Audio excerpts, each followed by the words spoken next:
नमस्कार दोस्तों, मैं नीरज भार्गव आज फिर आपके सम्मुख प्रस्तुत हूँ और आज हमारी जो कथा है वो मैं आपको सुनाता हूँ। ये कथा का टाइटल है बिहारी जी का चमत्कार और हमारा जो चैनल है उसका नाम है आध्यात्म ध्वनि।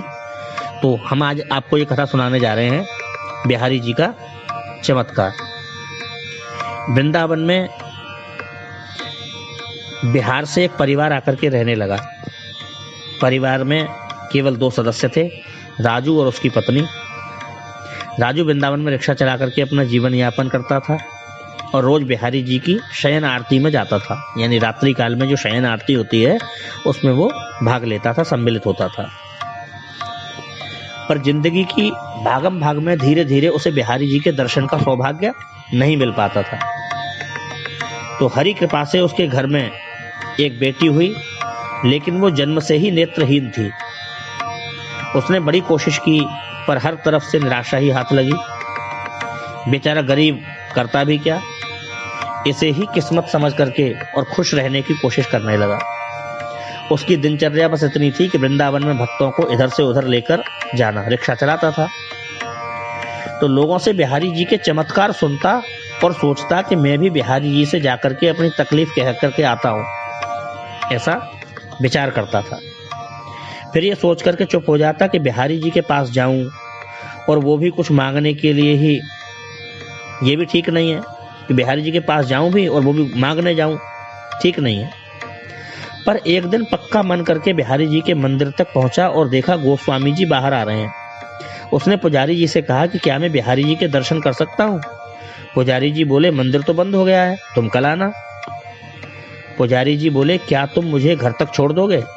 राजू ने रोती आंखों को छुपाते हुए हाँ में सिर को हिला दिया, ठीक है छोड़ दूंगा। पुजारी जी रिक्शा पर बैठ गए और राजू से पूछा कि बिहारी जी को क्या कहना था। राजू ने कहा बिहारी जी से अपनी बेटी के लिए आंखों की रोशनी मांगनी थी, वो बचपन से देख नहीं सकती। बातों बातों में पुजारी जी का घर कब आ गया पता ही नहीं चला कि पुजारी जी का घर कब आ गया।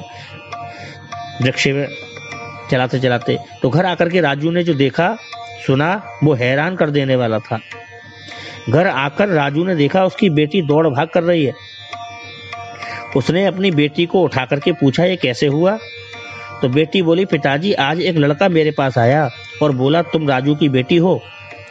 मैंने जैसे ही हाँ कहा उसने अपने दोनों हाथ मेरी आंखों पर रख दिए, फिर मुझे सब दिखने लगा, पर वो लड़का मुझे कहीं नहीं दिखा।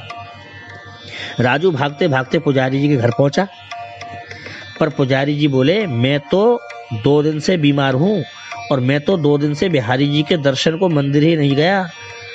इस प्रकार से जब राजू ने पुजारी जी की बात सुनी तो राजू को बोध हो गया कि अवश्य ही भगवान थे। बताओ, भगवान मेरे रिक्शे में बैठे और मैंने उनको यहाँ से वहाँ छोड़ा और बिहारी जी के साक्षात्कार बिहारी जी का होकर के मैं उनके दर्शन प्राप्त नहीं कर पाया।